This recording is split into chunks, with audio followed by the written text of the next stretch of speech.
So Jubilee is another big Finnish audio drama. It's very well known. It's definitely one of the more recommended ones. Big Finish has it as a good starting place on their website.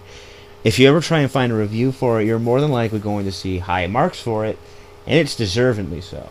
And it's so good that they wanted to use it as the basis for the Christopher Eccleston episode Dalek, which I did a review of with my buddy Jane Nova. And I'm going to say this, and I'm going to try and keep this as short as possible, because it's honestly, and this is going to sound mean, but let me explain myself first, and then you can still yell at me if I'm not wrong. Dalek is a watered down kind of processed version of this story. Now again, I still love Dalek. It's fantastic. You definitely buy this thing's a threat, because Dalek had to be remade and repackaged to A, fit the format, B, feel different from the source material, and also you had to buy this thing was a threat. Dalek was the introductory story for anyone who's only, if they started with this new series knowing not that much about them, really only knowing the Daleks by their design. And let's face it, it's not on the surface a really threatening design if you don't have context. So that had a lot to do with it, and it's also very telling that though they had the writer attached to this, the same writer did Dalek, and had to change the script of Jubilee to fit for Dalek. Dalek went through like 12 rewrites, I think. Probably even another one, or give or take 12. We'll say give or take 12. And I'm guessing a lot of it might have had to do with the fact that basically think of a lot of the extremes that Dalek goes through. The idea of, someone holding onto this Dalek for a while and torturing it. The thing, getting free. The guy holding the Dalek captive, doing torturous things to the Doctor. Think of a lot of the very grim, dangerous things that happen in Dalek. That does not hold a candle to the shit that happens in Jubilee. And to be fair, a lot of the stuff they can pull off because they have more time. And also they can pull off a lot of the more insane kind of action stuff because they don't have to worry about a budget to make... Well, they don't have to worry about a budget as much to make, a big fleet of Daleks attack things. And also, besides that, if anyone's worried, because I know some people who do worry about, looking at something that's basically, if they see something that's based on something, or vice versa, have a real problem with taking, basically familiarizing themselves with one work and trying to look to the other one, thinking they're not really going to care because it's the same story. This is barely the same story. This has a very thin skeleton. Both of them share that, and the skeleton only goes down to the fact that the Doctor and the companion find themselves in this place. It's kind of off in the future, where they meet someone who's very powerful in some way. In Jubilee's case, he controls the whole of England, and in Dalek's case, he's insanely rich. They're holding this Dalek, when you find out that this thing's been tortured for a very long amount of time, much longer in Jubilee, and you basically learn of all the crap that's happened to this. You see the Dalek go to some sad, traumatic moments, forming kind of a relationship with the companion, and at the end the Dalek has to sacrifice itself. That's kind of the plot, but that's not the... I don't know how to say this. Their plots are similar. That's the thing. Like a lot of plot threads are kind of the same, but are still done differently in both works. For example, getting to the torture. the guy who, but basically the head guy who tortures him in Dalek, that guy got a couple lines of dialogue and then got his head crushed. The torture guy has a major role in this whole story. He's a supporting cast member and has his own agenda set up with the wife of the president of England. I believe that's what they kept calling it.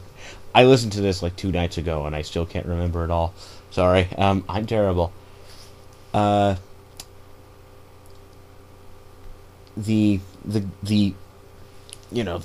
guy in charge, the head man in charge. Van Staten was just, your basic arrogant guy who basically only cared about his collection and his money than anything. On the surface, the leader in Jubilee is the same. On the surface. Eventually you find out that he's trying to pull this ruse. He thinks he's being underwatched by that Dalek he's holding captive. Eventually you find out he's unbelievably nutso, but still, it made him unbelievably dangerous and unbelievably sympathetic all at once. And that's hard to do, because this guy is unbelievably dangerous, but you can see that he's cracked. And that's not good. That's a very scary idea.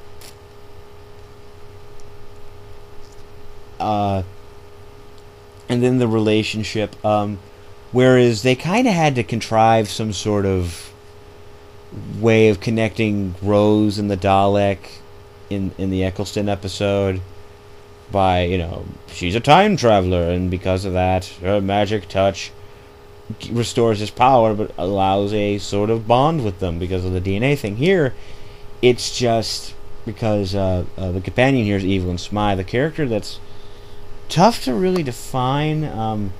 Basically, she's a much older woman. She looks physically older than the Doctor. She's in her 60s. She was a college professor a history professor, who, in her first appearance, was the source of a nexus point, and the Doctor took her to find it, fixed it, but she wanted to continue going on adventures with her. And I don't know how long she went. She was definitely in at least the 100 Beliefs. And this was and she appeared in the 6th one, so if you need any context for how long she stayed, she was a big part of Big Finish. Could probably still be, because, the whole time you want me, you can do whatever you want thing. But she's great, by the way. The actress plays her amazingly, plays her very sweet and kind. And through, seeing this Dalek go through the pain, it's a much more natural, in all honesty, a less contrived way of forming, we gotta get the companion to show sympathy at the end. And Colin Baker, of course, playing the 6th Doctor, he's just eating this stuff up. When he sees the Dalek, he shows fear like you should. He's trying his best to hold control of this situation, but at any moment things could go crazy and anyone could get killed, including him. He's trying his best to stay calm, be that Doctor, look like he's very in control and center stage, but he's cautious. He knows that things could boil over easy. And while this is happening, because this is a strange mucking with time situation where 100 years ago, this supposed to be basically an alternate version of, I believe, 2003. The Daleks invaded, but they managed to fight them off. And this Dalek here was the only survivor they managed to capture and hold on to. And they still hold on to him as a kind of a sign that they defeated them and England's all powerful. And and again, they do horrible things. I feel more for this Dalek than the one in the Eccleston one, because he's gone through more. The guy's had more time to feel pain. And Nick Briggs just does not hold back on how unbelievably damaged this guy is physically and mentally. he's literally afraid that he's going to do something stupid. He's afraid of himself at this point. He's unbelievably... He's a powder keg, essentially. And also, not to kind of go too far from this, but this story gets unbelievably dark, fast, but it still has moments of hilarity, a lot of dark humor. Basically, it catches you by a sweep by having one of the funniest things I've ever really witnessed. It opens with a trailer to Dalek, the Ultimate Adventure. And what it is this horrible, trite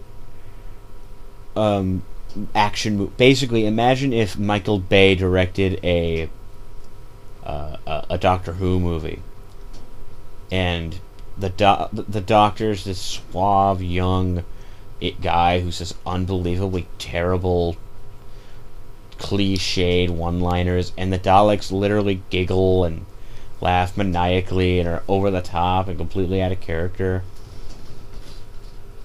It starts with that, and that goes into this whole thing with them worshipping the Doctor, because he was there in that war 100 years ago.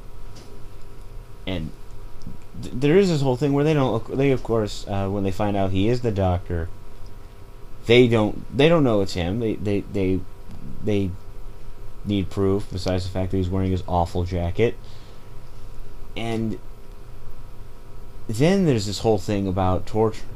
The torture thing comes in strange ways, and it's too big to spoil, but believe me, it stops you flat if you don't know it's coming.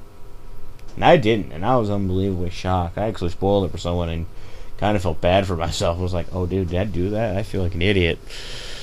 But all in all, I still stand by this. If you like Dalek, you have to listen to Jubilee, because Jubilee is that story done better. It has its advantages. Again, it has a lot more time to tell a better story, and it has a medium where they could basically pull off a much more grander story. And oh boy, do they. Yeah, it's not that expensive. Regularly, Big Finish has it for like $8 download. And they have this one on sale a lot. For the past couple of years, they've done a big week-long sale for their first 50 releases, where they have 10 out a day, Monday through Friday, and they put them out for $5. Definitely hold out for that. Even spending the $8, it's way worth it. This story was fantastic. I'm never bored listening to it. Again, unbelievably recommended.